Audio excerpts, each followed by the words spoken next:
Olá, começo me apresentando. Eu sou a professora Ana Lúcia Machado e faço parte de um grupo de pesquisa que se chama Encontros Interculturais na EAD Narrativas de Vida dos Diferentes Brasis. E nesse nosso encontro, estamos tratando de uma série, né, que fala sobre os estados brasileiros. Hoje, especialmente, é sobre Minas Gerais. Então, nós temos uma base que é sobre a própria narrativa de vida, afinal, o que é narrativa de vida? Então, uma das narrativas de vida é de Smith e Watson. Então, narrativa de vida é um ato, né, de autorrepresentação através de todos os tipos de mídia que consideram a vida do enunciante como seu principal sujeito, né? Tanto em forma escrita, performativa, visual, fílmica ou digital. Então, nós temos o primeiro vídeo, que foi gravado por uma das coordenadoras do grupo, que é a Cielo Festini. Então, né, se você quiser saber mais sobre o que significa narrativa de vida, então está aí o convite. Convite também para assistir aos outros vídeos sobre narrativas de vida e é a própria série aqui sobre os estados brasileiros. Ah, então, né, esse vídeo será lançado na quarta-feira, 7 de setembro. Nós temos assim, um grande marco em relação à história de Minas Gerais com a independência do Brasil, né? Isso é uma luta que começou lá com a Inconfidência Mineira. Nós temos grandes personalidades, né? Um deles, o próprio escultor Aleijadinho, né? Entre outras figuras políticas. Mas narrativa de vida não se trata das grandes personalidades, dos grandes nomes políticos. Na verdade, narrativa de vida é, daquela pessoa do dia a dia, né? Um fato do dia a dia. Então, eu aproveito aqui para falar sobre a minha própria família, é um depoimento, né, via família em relação a narrativas de vida e especialmente sobre Minas Gerais. Então, como eu falei, né, meu nome é Ana Lúcia Machado, né, da Silva. E a minha família, tanto do lado da minha mãe quanto do lado do meu pai, veio de Minas Gerais. Os meus pais em si nasceram e cresceram em São Paulo, assim como os netos, né, me incluindo nessa lista, mas os avós são de Minas, então nasceram e cresceram em Minas Gerais. Do lado paterno, então nós temos uma cidade mineira, né, Machado, e do lado materno é Camanducaia, que eu não sei, né, se você já ouviu falar dessas cidades. O que, né, eu considero interessante é dos dois lados da família. No caso dos meus avós maternos, que nasceram e cresceram em fazenda, na verdade eram filhos de fazendeiros, então nós temos né, um histórico, né, narrativo, advindo justamente desse ambiente, né, de fazenda, de roça, de ambiente fora, né, de grandes cidades. Os meus avós cresceram em um lugar sem eletricidade. A minha avó, com 4 anos, ajudava a trabalhar na fazenda já. Então, nós temos um ambiente essencialmente rural, né, de fazendeiros, e os meus avós maternos aprenderam, né, os contos, os causos, né, do local. Então, nós temos toda uma tradição, né, de contos, né, de causos, de histórias, narrativas, é, é, né, de ambiente rural, a falta de eletricidade à noite, né, esse ambiente noturno, sem eletricidade. esse ambiente suscitava muita imaginação das pessoas, né, no local, e dessa imaginação muitas histórias, né, de toda uma tradição oral. Os meus avós maternos não foram alfabetizados, enfim, então depois de algum tempo, né, 1 ano, 2 anos do nascimento foram registrados, então foram levados à cidade e registrados. E então, aí nós temos né, exemplos na família de histórias que o meu avô contava. Essas histórias, inclusive, incluíam, né, um homem sem cabeça ou algum ser, né, sem cabeça, né, como eu falei, a falta de eletricidade, toda uma tradição oral para contar histórias, enfim. Então, nós temos aí um exemplo de histórias, de narrativas de assombração, né? A crença em assombração, mas também os causos de justiça, coragem, né? Dada aí a determinadas situações. O contador de história era o meu avô, e ele passou a desenvolver uma oralidade incrível, né? Uma retórica maravilhosa para entreter, né, a sua plateia. Geralmente ele sentava à varanda e contava, né, as histórias, não só dos viajantes, né, sobre os viajantes, mas também dessas assombrações. Então ele sentado à varanda contando a história e a minha avó no fundo da casa, na cozinha, já, né, confirmando, né, as histórias do meu avô. Ela não era de contar, né, as histórias, afetada pelo lado caseiro, né, tomar conta da família, tomar conta da casa. Então, da minha avó eu trago lembranças maravilhosas da sua cozinha.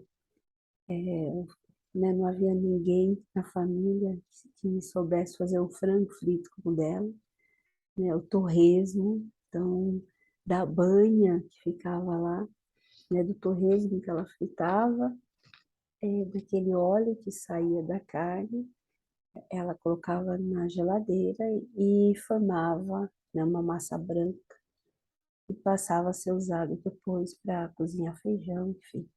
E o famoso bolinho, que aí eu trago aqui até hoje, eu sei fazer esse bolinho. É um bolinho salgado, frito também. Minha avó costumava fazer às tardes. Então, os meus avós perderam os pais, né, durante a infância. Então, quando chegaram à adolescência, praticamente expulsos pelos irmãos mais velhos. Se casaram muito cedo, 16, 17 anos, e vieram para São Paulo. Né? Aí, aqui em São Paulo, tiveram, né, as filhas, estou falando aí do meu lado materno, tiveram as filhas, tiveram 4 filhas. Infelizmente, né, as outras 3 crianças faleceram e numa vida muito difícil, economicamente muito difícil. Então as filhas casaram, tiveram filhos, né? Eu nasci, cresci em São Paulo e tenho aqui, né, um depoimento para dar sobre Minas Gerais. Então, tanto dessa figura incrível do meu avô, de contador de história, né, cativava a sua plateia, quanto da minha avó, no seu papel, né, de dona da casa, cuidadora da casa da família. Ela falava muito de Camanducaia, então uma cidade, né, mineira, que era considerada uma aldeia, e só a partir de 1868 passou a ser considerada uma cidade. Então, aqui nesse mapa, né, nós temos aqui São Paulo, Tamanducaia, é uma cidade ao sul de Minas. Dessa cidade, como eu mostrei aqui algumas imagens que são atuais, tanto do centro urbano quanto de fazenda. Nós não temos realmente nenhuma fotografia de época, não havia essa condição financeira, talvez, ou falta, né, de um aspecto cultural que valorizasse a fotografia entre a minha família materna. Mas a minha avó morria de saudades de Camanducaia, falava muito e infelizmente faleceu sem nunca ter voltado, né, à sua cidade natal. Ah, do lado do meu pai, meu pai, assim como minha mãe, nasceu e cresceu em São Paulo. Ele é o segundo filho. As irmãs também nasceram e cresceram em São Paulo. E qual é a história, né? No caso aqui, enquanto que meu avô paterno contava, né, histórias, contava os causos, eu tenho uma história, uma narrativa do meu avô paterno. Então, ele nasceu, né, e cresceu numa cidade de Minas, essa cidade chamada Machado. Então, você já pode perceber que não é coincidência esse meu sobrenome Machado. Quando ele tinha mais ou menos uns 16 anos, nós não sabemos, né, a idade exata, ele encontrou uma mulher que passou a cuidar dele e, no futuro posterior, se tornou a sogra, né, do meu avô, ou seja, da minha bisavó. Então, ela colocou sob as asas, levou para um cartório, registrou, e como ele foi, né, encontrado na cidade, né, chamada Machado, em Minas Gerais também, então passou a ter esse sobrenome Machado. Foi futura sogra que escolheu. E desse nome, Machado, passou a fazer parte da minha família, né, do lado paterno. Hoje nós temos, né, meu avô teve 4 filhas e um filho, né, que é o meu pai. Esse sobrenome depois foi para os netos, bisnetos, tataranetos, né, que já estamos aí nessa geração, com esse nome, né, Machado. Então, eu comecei aqui me apresentando na Lúcia Machado.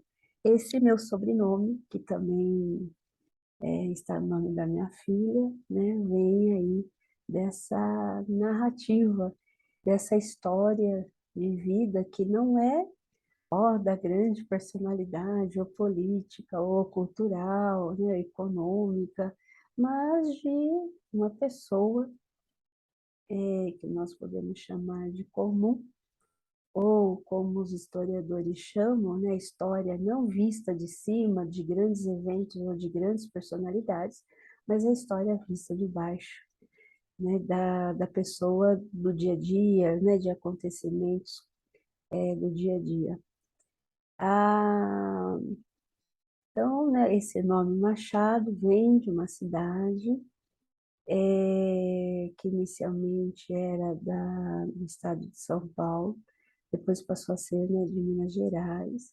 O nome Machado, né, para a cidade foi oficializado em 7 de setembro de 1923, pela Lei Estadual 843. Eu deixo aqui uma singela homenagem, né, a 2 famílias originárias de Minas Gerais, tanto, né, de causos, de tradições que nós temos, até próprio nome, né, Machado, que marca aí a minha vida, né, e a vida aí de geração futura, como a da minha filha.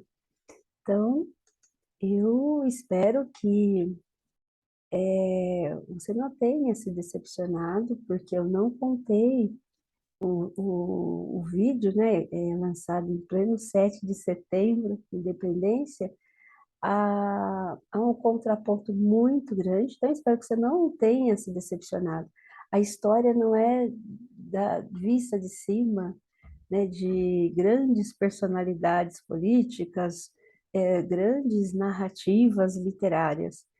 Narrativa de vida é isso, são exemplos que estão aqui à nossa volta e que nós conseguimos recuperar, não é isso? E também aqui como uma forma de homenagear essas duas famílias que ajudaram a firmar aí a história.